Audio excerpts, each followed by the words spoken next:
நம் ஒவ்வொருவருடைய பிரார்த்தனையும் எந்த வகையான பிரார்த்தனையாக இருந்தாலும் அதை அன்னை மீனாட்சியும் சொக்கநாதரும் நமக்கு நிறைவேற்றி தர வேண்டும். இந்த ஆண்டு நீங்க வெச்ச வேண்டுதல அடுத்த ஆண்டு நிறைவு செய்ததனுடைய நன்றியை அம்மாக்கு சொல்லணும் அப்படின்னு நானும் பிரார்த்தனை பண்ணிக்கிறேன். எல்லாருடைய பிரார்த்தனையும் அம்பாள் செவிமடுத்து எல்லாருக்கும் அவள் சர்வ நலன்களையும் அருளக்கூடிய தேவியாகவே நமக்கு காட்சி தருகின்றாள். இந்த அழகான திருவாசகத்தை நமக்கு அருளி செய்த மாணிக்க வாசகர் மதுரையினுடைய முதலமைச்சராக பணிபுரிகின்றார். அப்ப தளவாடங்கள் குறைகின்றது.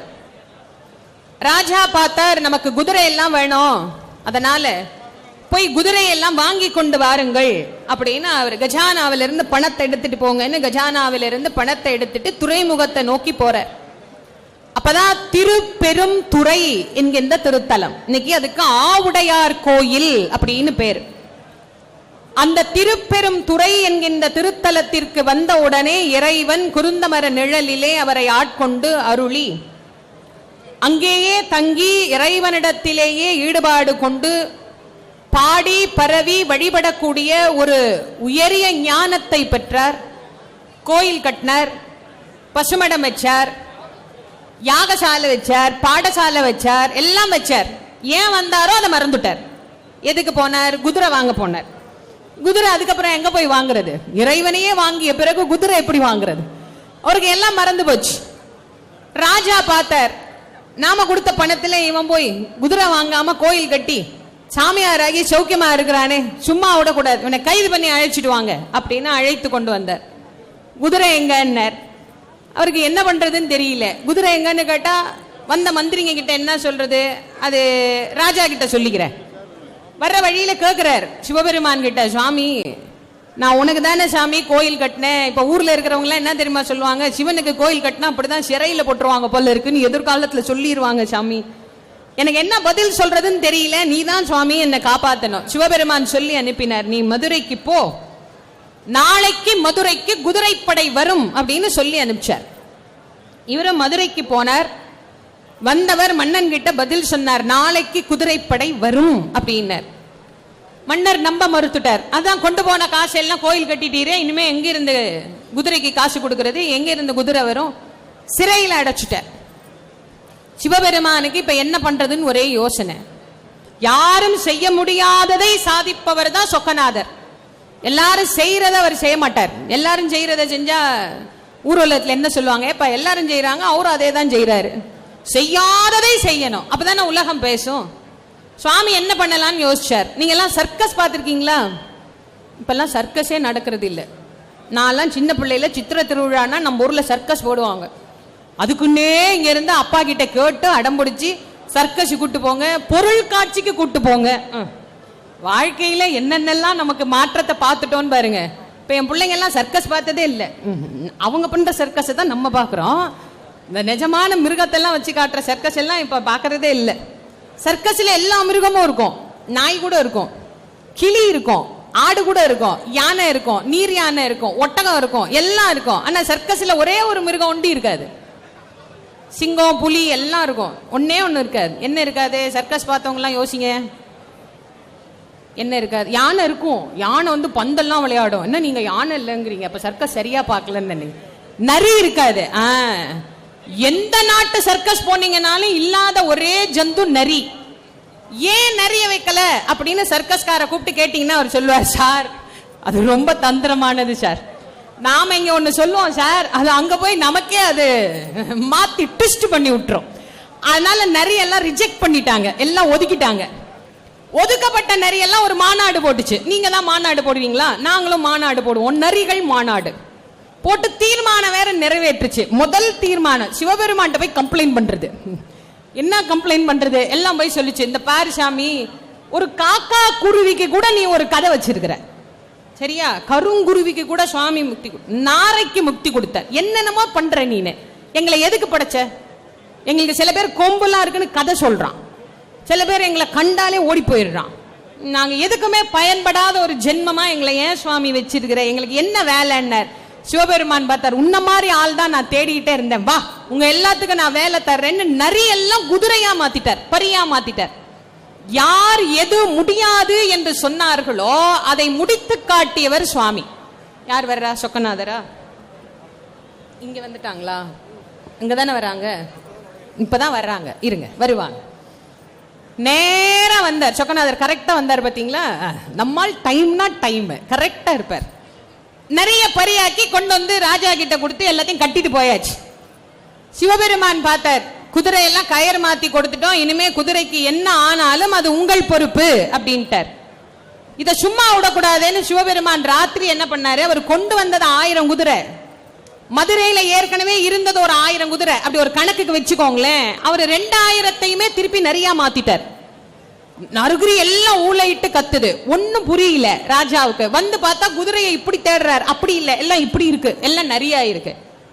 என்னடா இது அதிசயம் அப்படின்னா, எல்லாம் அந்த மாணிக்க வாசகன் ஏதோ மாய வேலை செய்கிறான், அவனை பிடிச்சி சிறையில் அடைச்சது பத்தாது, கடுமையான தண்டனை கொடுக்கணும். என்ன பண்ணோம், உடம்பு முழுக்க நெய் தடவி வைகை சுடுமணல்ல உருட்டி விடுங்கன்னார். எப்படி இருக்கும், உடம்பு முழுக்க நெய் தடவி சுடுமணல்ல உருட்டி விட்டார். அப்பதான் சிவபெருமான் என்ன பண்ணார், கங்கைக்கு கட்டளையிட்டார். உலகத்துல யாருமே செய்யாத அதிசயங்களை செய்தவர் சிவபெருமான். மொத அணை கட்டினவர் நம்பால் தான். எங்க கட்டினார்? மண்டையில கட்டினார். நிக்காத இடத்துல நிக்க வச்சவர் அவர் தான். மொத டேம் கட்டி தண்ணிய ஒழுங்கா கங்கை சப்ளை பண்ணிக்கிட்டே இருக்கிறார். கங்கைட்ட சொன்னார், கங்கையே வைகையில் வெள்ளமாய் வான்னார். கரை புரண்டு ஓடுது, அடைக்க ஆள் இல்ல. வீட்டுக்கொருத்தர் வந்து கரையை அடைக்க வேண்டும் அப்படின்னார். இறைவனே வந்து வந்திப்பாட்டி என்கின்ற ஒரு கிழவிக்கு கூலியாளாய் வந்தார். எல்லா ஊர் மண்ணும் சிவபெருமானின் திருவடி பட்டிருக்கும். ஆனால் உலகத்திலேயே சிவபெருமான் ஒரு மண்ணை தூக்கி தன் தலையில் வைத்துக் கொண்டார் என்று சொன்னால் அது இந்த மதுரை மண் மட்டும்தான். அவர் இந்த மண்ணை தூக்கி தலையில வச்சுக்கிட்டாருங்க. இந்த மண்ணு தலையில இருக்கணும்னு ஒருத்தர் ஆசைப்பட்டார்னா இந்த மண்ணுக்கு எவ்வளவு பெருமை இருக்கும். பிட்டுக்கு மண் சுமந்து பிரம்படி பட்டு வளையல் விற்று மாணிக்கம் விற்று எத்தனை திருவிளையாடல் சுவாமி செய்த திருவிளையாடல் 1-2 இல்ல, பல கோடி கோடி கோடி அதிசயங்களே இன்னைக்கும் நம்முடைய வாழ்க்கையிலே நிகழ்த்தி கொண்டிருக்கக்கூடிய ஆனந்தமான தெய்வமாக சொக்கநாத பெருமான் நமக்கு இங்கே காட்சி தருகிறார். பார்ப்பவர்களை எல்லாம் சொக்க வைக்கும் நாயகனாக விளங்கக்கூடியவர், சுந்தரேசன் என்ற திருப்பெயருக்கு உரியவர், நம் எல்லோருக்கும் வேண்டும் என்கின்ற வளங்களை வாரி வாரி நலன்களாக அருளக்கூடிய அற்புதமான தெய்வம். அந்த அழகான தெய்வத்தை இங்கு நாம் வரவேற்கும் விதமாக ஒவ்வொரு தெய்வத்திற்கும் உண்டான அந்த வழிபாட்டை பக்தியோடு நாம் செய்வோம். எல்லாருக்கும் எல்லா வகையான நலன்களையும் அன்னை மீனாட்சி அருளணும். சுவாமி வந்த பிறகு சொல்லுவோம். நம்முடைய எல்லா வகையான நலன்களையும் அந்த மைக்கை கொடுங்க, அதான் ஷார்ப்பா இருக்கு. இல்லைன்னா அண்ணா இந்த மைக்ல கொஞ்சம் ஷார்ப் மட்டும் ஏத்துங்க. அன்னை மீனாட்சி அருளக்கூடிய தேவியாக இங்கே நமக்கு காட்சி தருகின்ற இந்த கண்கொள்ளாத காட்சியை இன்னும் கொஞ்ச நேரத்துல நம்ம எல்லாருமே பார்க்க இருக்கிறோம். மேடைக்கு வரக்கூடிய சுவாமி கல்யாணத்துக்காக நான் அப்பே சொன்னேன் இல்லையா, பையனை வச்சு கல்யாணம் பண்ற ஒரே ஆளு நம்மால் தான். பையன் திருப்பரங்குன்றத்துல இருந்து வேற வந்திருக்கிறார் அப்பா அம்மாக்கு கல்யாணம் பண்ணி வைக்க. பையன் வர்றதோட மட்டும் இல்ல, பவழக்கனிவாய் பெருமாளும் வந்திருக்கிறார். தங்கச்சிக்கு என்ன ஒரு தங்கச்சி பாசம். நான் சொல்ல மதுரையில வந்து பாசக்காரங்கப்பா நாங்கள்லாம். அண்ணா ஏன் பாசக்காரங்க? சாமியே பாசமா வந்து பக்கத்துல இருந்து தாரவாத்து கல்யாணம் பண்ணி கொடுத்து நமக்கு அனுகிரகம் செய்யக்கூடிய ஒரு அழகான ஆனந்தமான ஒரு சூழல். அற்புதமான தெய்வம், வேண்டுவோருக்கு வேண்டிய வரங்களை வாரி வழங்குகின்ற அந்த அழகான மூர்த்தியை நாம் தரிசனம் செய்வதற்கான பாக்கியத்தை இறைவன் இந்த பிறவியில நமக்கு கொடுத்திருக்கிறார். அதுவே ரொம்ப ரொம்ப சந்தோஷப்படணும். எத்தனையோ கோடான கோடி பிறவிகள் இருக்கு. மாணிக்க வாசகர் நமக்கு சொல்ற மாதிரி புல்லாகி பூடாய் புழுவாய் மரமாகி பல்மெருகமாகி பறவையாய் பாம்பாகி கல்லாய் மனிதராய் பேயாய் கணங்களாய்னு பிறவியை வரிசைப்படுத்தி கொண்டே போனார். அந்த பல பிறவிகள்லையும் நாம் எடுத்திருக்கிற இந்த மனித பிறவியினுடைய பெரும் பயனாக மண்ணில் பிறந்தார் பயன், அண்ணலார் தமை அமுது செய்வித்தல்னர். நமக்கு வயிற்று பசியை போக்கக்கூடியவள், மனப்பசியையும் மன நோயையும் தீர்க்கக்கூடியவள் அன்னை மீனாட்சி. அவள் அம்மா அப்படின்னு சொல்றதுக்கு காரணம் என்ன அப்படின்னா, கண்ணினாலேயே எப்படி மீன் தன்னுடைய குஞ்சுகளை எல்லாம் பசியாற்றி கண் பார்வையினாலேயே அவைகளை எல்லாம் ஆரோக்கியமா வச்சிருக்குமோ, அது மாதிரி அம்பாளினுடைய கடைக்கண் பார்வையே நமக்கு போதும், நம்ம அவ்வளவு ஆனந்தமா மகிழ்ச்சியா இருக்கலாம். அந்த ஆனந்தத்தையும் மகிழ்ச்சியையும் நமக்கு தரக்கூடிய அன்னை நம் கண் பார்வையினாலே அகில உலகத்தையும் ஆள்கின்ற நாயகியாக விளங்கக்கூடியவள். இன்றைக்கு நமக்கு அருள் புரிவதற்காக மனக்கோலத்தில் அம்பாள் இங்கே எழுந்தருளி திருமணத்தினுடைய தாத்பரியம் என்ன அப்படிங்கிறத நம்ம புரிஞ்சுக்கணுங்கிறதுக்காக ஒரு ஆண்டும் திருமணம் செய்து காட்டுகிறார். கல்யாணம் வருஷந்தோறும் தான் நடக்குது.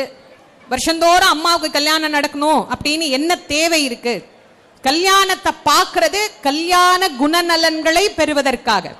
இந்த கல்யாண குணநலன் ஒண்ணு இருக்கு. அது என்ன அப்படின்னா, இப்ப நம்ம சுவாமி வரும்போது சுவாமி அம்பாளை பாருங்க, அந்த முகம் எப்பயுமே அப்படியே சிரிச்சா மாதிரியே இருக்கும். எப்பயுமே எங்க அம்மா சிரிச்சா மாதிரி தான் இருப்பா. ஆனா உங்களுக்கு நான் உண்மையிலேயே கொஞ்சம் சொல்ல கஷ்டமா தான் இருக்கு, இருந்தாலும் உண்மையை ஒத்துக்கணும்ல. சாமியை விட ரொம்ப அழகா சிரிப்பார் சொக்கநாதர். எத்தனை பேர் சொக்கநாதர் சிரிப்பை ரசிச்சிருக்கிறீங்கன்னு எனக்கு தெரியல. ரசிச்சவங்க கை தூக்குங்க பார்ப்போம். பரவாயில்லையே, என்ன மாதிரியே ஒத்துக்கிறீங்களா? அப்ப ஒத்துதான் ஆகணும், வேற வழி இல்லை. நம்ம ஊர் மாப்பிள்ளையை நம்மளே குறை சொல்லக்கூடாது. என்ன, சுவாமி அம்பாள் கொஞ்சம் அப்படி அந்த என்ன சொல்லுவாங்க, அந்த நாணம், அச்சம் மடம் நாணம் பயிர் போட அப்படியே கொஞ்சம் சாந்தமா தான் சிரிச்சிருப்பார். மாப்பிள்ள தான், டே எனக்கு பொண்ணு கிடைச்சிருச்சுடா, மகாராணிய நான் கட்டிக்க போறேன்டா அப்படின்னு அப்படி ஒரு சிரிப்பு. அது எப்பயுமே அவர் முகத்துல அப்படிதான் ஒரு சிரிப்பு இருக்கும், அழகான ஒரு சிரிப்பு, ஆனந்தமா அந்த சொக்கநாதரை. அதனால தான் அவருக்கு பேரே சொக்கநாதர்னு வச்சுட்டாங்க. பாக்குறவங்களை எல்லாம் சொக்க வைக்கிறவர். மீனாட்சியா சொக்கினா நாமளே சொக்குறோம், அப்புறம் என்ன இருக்கு? அதனால சொக்கநாத பெருமான் அவ்வளவு அழகா நமக்கு காட்சி தரக்கூடிய அழகிய வள்ளலாக, நம்ம எல்லோரையும் வாழ வைக்கக்கூடிய தெய்வமாக இங்கே அன்னையும் அப்பனுமாக நமக்கு எழுந்தருளி அருள் புரிகின்றார்கள். சைவத்தை வளர்த்த மதுரை ஞான சம்பந்த பெருமான் இங்கு சைவத்தை நிலைநிறுத்தி இன்னைக்கும் நாமெல்லாம் தினந்தோறும் திருநீர் வைக்கிற போது, இதை சொல்றீங்களான்னு எனக்கு தெரியல, ஆனா கண்டிப்பா சொல்லணும். மந்திரமாவது நீரு, வானவர் மேலது நீரு, சுந்தரம் ஆவது நீரு, துதிக்கப்படுவது நீரு, தந்திரம் ஆவது நீரு, சமயத்தில் உள்ளது நீரு, செந்துவர்வாய் உமைப்பங்கன் திரு ஆலவாயான் திருநீரே என்கின்ற திருநீற்று பதிகத்தை இங்கேதான் ஞான சம்பந்த பெருமான் பாடி கூன்பாண்டிய மன்னனினுடைய வெப்பு நோயை தணித்தார். மிக உயர்ந்த அற்புதமான மருந்து. தினம் எல்லாரும் நெத்திக்கு திருநீர் வைக்கிற போது இத சொல்லி திருநீர் வைங்க, அவ்வளவு நலன் நமக்கு கிடைக்கும். எல்லா பாட்டும் சொல்ல முடியலன்னா இப்ப நான் சொன்ன முதல் பாட்டையாவது எல்லாரும் சொல்லுங்க. அது இங்கே பாடினார், அதனுடைய ஞாபகார்த்தமா தான் இன்னைக்கும் நம்ம மீனாட்சியம்மன் சன்னதியிலிருந்து வெளியே வந்தோம்னா கொடிமரத்துக்கு பக்கத்துல ஒரு மடல்ல மடப்பள்ளி சாம்பல் வச்சிருக்காங்க இல்லையா, அதனுடைய ஞாபகமா தான் இன்னைக்கும் அதை வச்சிருக்கிறாங்க. ஏன்னா அவர் அப்போ மடப்பள்ளியில இருக்கிற சாம்பலை எடுத்து வந்துதான் அதை பூசினர். அதுதான் அவருக்கு நோயை தீர்த்தது, அந்த வெப்பு நோயை தீர்த்ததனுடைய அடையாளமாக இன்னைக்கும் நோய் தீர்ப்பதற்காக இங்க முதல்ல அந்த மாடத்துக்குள்ள இருந்தது, அப்புறமா தான் இப்ப வெளியே எடுத்து அது அழகா ஒரு கருங்கல்லினாலேயே திருநீற்று மடல் போல செய்து அதை வச்சிருக்கிறாங்க. அந்த திருநீர் பூச பூச நோய்கள் நமக்கு குணமாகும்.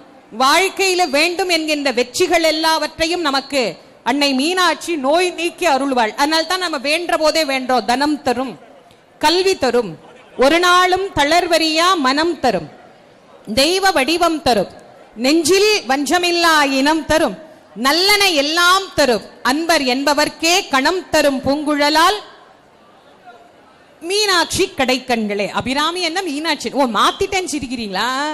அவர் அபிராமிக்கு பண்ணார், நாங்க மீனாட்சிக்கு சொல்லிக்கிறோம். அம்பாள் ஒண்ணுதான், எப்பயுமே நான் சொல்றதுதான், நான் மாத்திலாம் சொல்லல, எப்போது சொல்றதா, தெய்வம் ஒண்ணுதான். அங்க போனா அபிராமி, காஞ்சிபுரம் போனா காமாட்சி, மதுரைக்கு வந்தா மீனாட்சி. விதவிதமான பலகாரம் இருக்கும். லட்டு வேற கலர்ல இருக்கும், ஜாங்கிரி வேற கலர்ல இருக்கும், பால்கோவா வேற கலர்ல இருக்கும், அல்வா வேற கலர்ல இருக்கும். ஆனா சுவை என்ன? காலையில சாப்பிடாம வந்த எங்களை நீங்க வேற லட்டு ஜாங்கிரி ஜிலேபி எல்லாம் சொல்றீங்க. கல்யாணம் இல்ல, பதார்த்தத்தை எல்லாம் நம்ம சொல்லியாவது கண்ணுல பாத்துக்கணும்ல. பதார்த்தம் பல, ஆனால் சுவை ஒண்ணு. நிறங்கள் பல, ஆனா சுவை ஒண்ணு. அது மாதிரி அம்பாள் ஒருத்தி தான். அவளுடைய அருட்பார்வை பட்டாலே தனம் தரும், கல்வி தரும். செல்வம் அப்படிங்கிறது வந்தா பத்தாத அனுபவிக்கிற செல்வமாக இருக்கணும். அனுபவிக்க கூடிய செல்வமாக நமக்கு அருளக்கூடியவள். மேடையில ஏறிடட்டும். அப்படி அனுபவிக்க கூடிய செல்வத்தை தரக்கூடியவள்.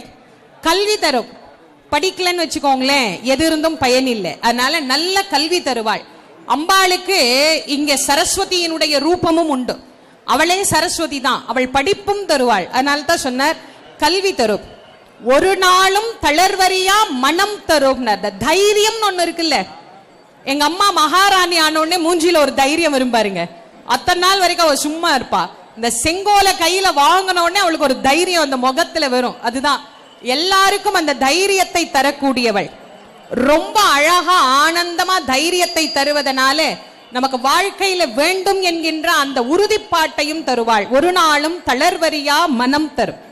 தெய்வ வடிவம் தரும். இந்த தேஜஸ்ங்கிறாங்கல்ல, அப்படி தெய்வ வடிவம் தரும். நெஞ்சில் வஞ்சமில்லா இனம் தரும். நல்லன எல்லாம் தரும். என்னெல்லாம் நல்லது இருக்கோ அது அத்தனையும் தரக்கூடியவள். நல்லன எல்லாம் தரும். யாருக்கு? அன்பர் என்பவர்க்கே.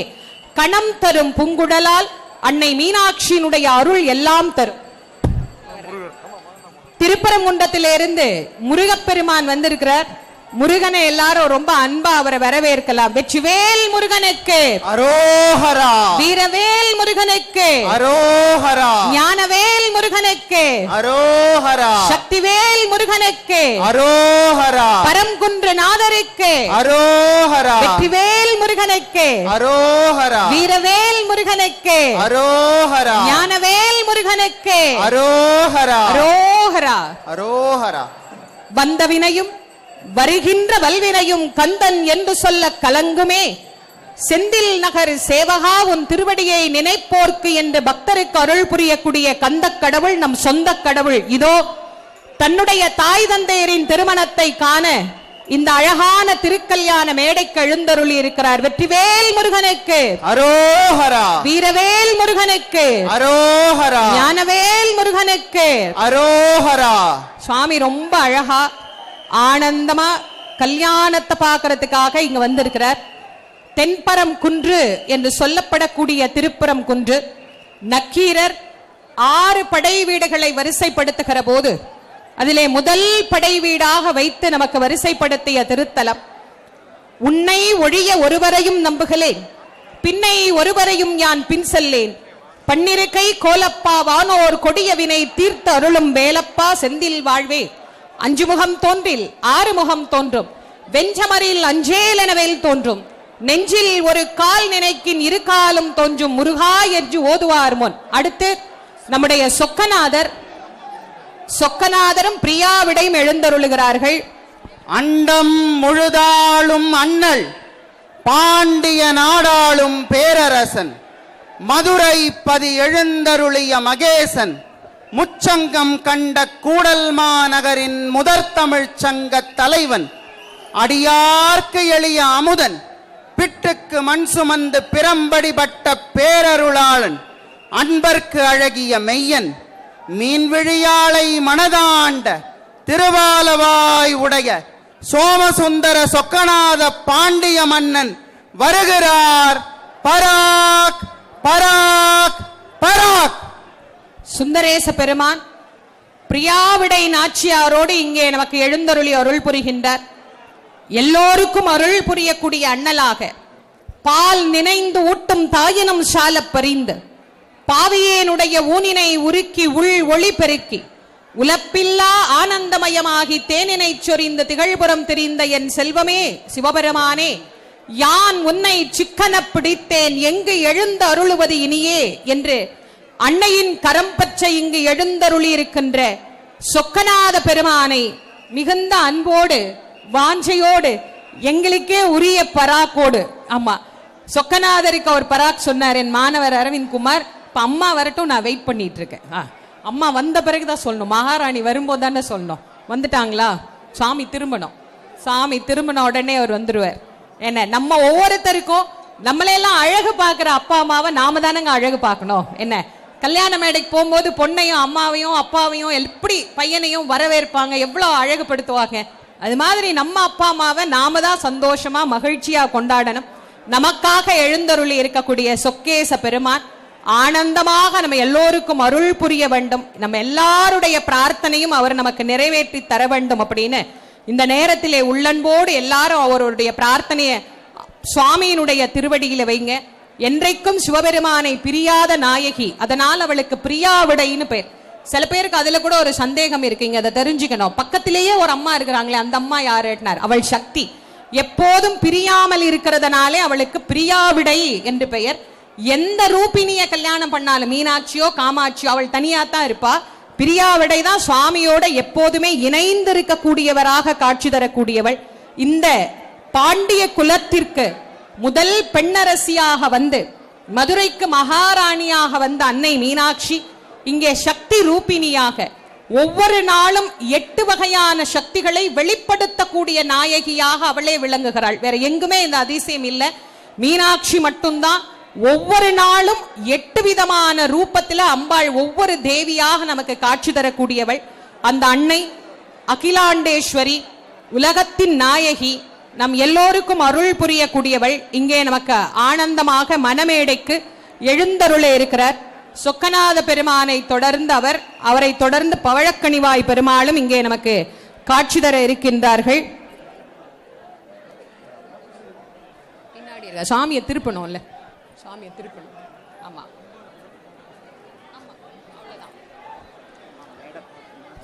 ஆமா, சொக்கநாதர் இந்த மதுரையினுடைய அற்புதமான அருளை உலகம் முழுவதும் நம் எல்லோருக்கும் பறைசாற்றுகின்ற பெரும் தெய்வம். இதோ நமக்கு அழகா திரும்பி சுவாமி இப்பதான் காட்சி கொடுக்கிறார். தென்னாடுடைய சிவனே போற்றி, எந்நாட்டவர்க்கும் இறைவா போற்றி, ஆடக மதுரை அரசே போற்றி, கூடல் இளங்கு குருமணி போற்றி. நமக்கு அருள் புரியக்கூடிய சொக்கநாத பெருமான் மேடைக்கு மிக அழகாக நமக்கு எழுந்தருளி காட்சி தந்து கொண்டிருக்கிறார். அடுத்ததாக அன்னை மீனாட்சி நமக்கு எழுந்தருள இருக்கின்றாள். நம் எல்லோரையும் காக்கும் தேவியாக, நமக்கு வாரி வாரி கருணையை வழங்கக்கூடிய நாயகியாக அருள் புரியக்கூடிய அன்னையை நாம் அனைவரும் ஒருமித்த மனதோடு ஒரே சிந்தனையோடு நமக்கு இந்த உலகத்துக்கு நலன் செய்யக்கூடிய நாயகியாக அவள் என்றைக்கும் நம் மனதிலேயும் நம் இல்லத்திலேயும் உள்ளத்திலேயும் நிறைந்து காட்சி கொடுக்க வேண்டும் அப்படின்னு அவளை மனசார பிரார்த்தனை பண்ணி அம்பாளிடத்திலே நம்முடைய ஒவ்வொரு வகையான எண்ணங்களையும் ஒருமுகப்படுத்தி ஒரே சிந்தனையோடு அவளை அற்புதமாக நம்ம வரவேற்கலாம். இங்கே கொஞ்சம் சுவாமி இன்னும் கொஞ்சம் உள்ள வரணும்னு நினைக்கிறேன்.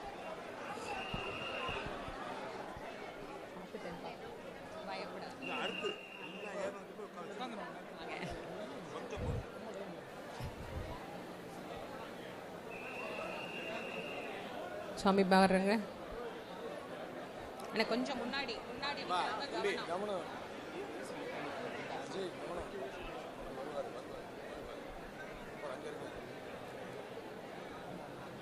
நெஞ்சில் வஞ்சமில்லா இனம் தரக்கூடியவள், நல்லனை எல்லாம் தருபவள், கலையாத கல்வியும் குறையாத வயதும் ஓர் கபடு வாராத நட்பும் கன்றாத வளமும் குன்றாத இளமையும் கழு பிணி இல்லாத உடலும் சலியாத மனமும் அன்பு அகலாத கணவனும். மனைவியும் தானே அவர் பாடினாரு, அவரு ஆண், அதனால மனைவியின் பாடினார். நாம பெண் படிச்சா கணவனும்.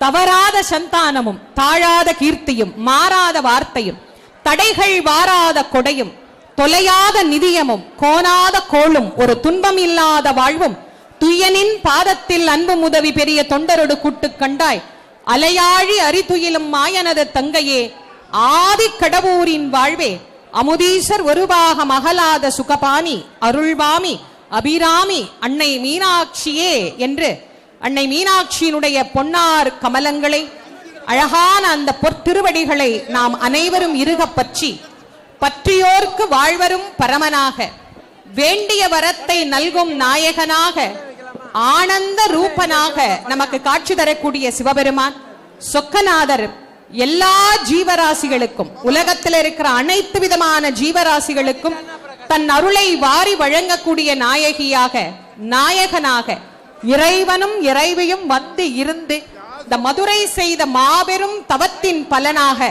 அன்னை மீனாட்சி நமக்கு இங்கு வந்து இந்த நகரத்திலே எழுந்தருளி அருள் செய்தாள். அந்த அருளை பெற்ற நமக்கு இதோ மேடையிலே அன்னை மீனாட்சி நமக்கு எழுந்தருளை இருக்கின்றாள். இந்த அழகான அற்புதமான தருணத்திலே அம்பிகையை நாம் அனைவரும் வாயார மனதார வாழ்த்தனை செய்து அவரிடத்திலே நம்முடைய எண்ணங்கள் அனைத்தையும் செவிமடுத்து எல்லோருக்கும் எல்லா விதமான நலன்களையும் அவள் நமக்கு வாரி வழங்க வேண்டும் என்று எல்லா விதமான செல்வங்களுக்கும் உரியவளாக இருக்கக்கூடிய அன்னை மகாலட்சுமியினுடைய ரூபம். அவள் வெறும் சரஸ்வதியினுடைய ரூபம் மட்டுமல்ல, மகாலட்சுமியினுடைய ரூபமாகவும் விளங்கக்கூடியவள். அதனால மகாசக்தி, அதனால்தான் அவளை சோடசி, மகா சோடசி என்றெல்லாம் அழைக்கக்கூடிய தேவியாகவும், எல்லா நாயைகளுக்கும் உரிய தெய்வியாக அவள் விளங்குவதனால் அற்புதமான ஆற்றல் நிறைந்த தேவர்கள் கூட அன்றாட மதுரை மாநகருக்கு வந்து இந்த தெய்வத்தை வணங்கி நலன் பெறுகிறார்கள். இன்னைக்கு நாம வந்து இந்த தெய்வத்தை இங்க வழிபாடு பண்றோம்னா, கடம்பவன காடாக இருந்த இந்த இடத்தில் தேவேந்திரனுக்கு அருள் புரிவதற்காக இறைவன் சுயம்பு மூர்த்தமாக இங்கு வந்து எழுந்தருளியது சொக்கநாத பெருமானை இன்றைக்கும் நாம் இங்கே சுயம்பு மூர்த்தமாக வழிபாடு செய்கின்றோம். அக்னியிலே அவதரித்த அன்னை தடாதகை இங்கே நமக்கு காட்சி தரக்கூடிய ஆனந்த ரூபிணியாக விளங்குகின்றாள். பாண்டிய குல பேரரசி, உலகத்தின் முதல் பெண்ணரசி, மதுரையை ஆளும் மங்கையர்க்கரசி, மக்கள் உள்ளமெல்லாம் கொலுவிருக்கும் மனோன்மணி, எம்பெருமாட்டி, திரு ஆலவாய் உடைய அங்கையர்கண்ணி, நம் உள்ளமெல்லாம் கொள்ளை கொள்ளும் பேர் அழகு நாயகி, மகாரூபிணி, இதோ மீனாட்சி பராக் பராக் பராக். அன்னை மீனாட்சி அழகே ஒருங்கான தேவியாக, தன் நாயகனை கரம் பிடிக்கின்ற நாயகியாக, தன் மக்களை எல்லாம் ஆசீர்வதிக்கின்ற தெய்வமாக, பேசும் கடவுளாக இதோ நம் கண்முன்னே காட்சி தந்து கொண்டிருக்கிறாள்.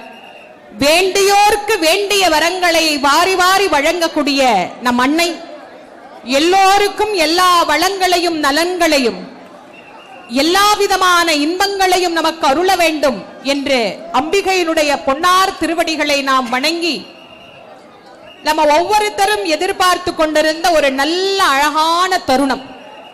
இதைத்தான் நாம இவ்வளவு நேரம் காத்து கொண்டிருந்தோம். அம்மா எப்ப வருவாங்க, எப்ப அம்மாவை நம்ம பார்க்கிறது அப்படின்னு நம் கண்முன்னே ஆனந்தமாக இதோ அற்புதமாக அம்பாள் நமக்கு காட்சி தருகின்றாள். இந்த அழகான நேரத்தில் நம்முடைய மனசில் இருக்கக்கூடிய எல்லா வகையான பிரார்த்தனைகளையும் அம்பாள் நமக்கு நிறைவேற்றி தரக்கூடியதோடு நாம் வேண்டும் எண்ணங்களையும் வேண்டா எண்ணங்களையும் அவளே தெரிந்து நம் உள்ளத்தை முழுமையாக ஆட்சி செய்து நம் எல்லோருக்கும் நலன்களை வாரி வழங்கக்கூடிய சொக்கநாதரின் துணையாக, சொக்கேஸ்வரியாக இன்றைக்கு நமக்கு காட்சி தரக்கூடிய அன்னையை நாம் எல்லோரும் வணங்கி அவருடைய பொன்னார் திருவடிகளை பணிந்து நலன் செய்யலாம்.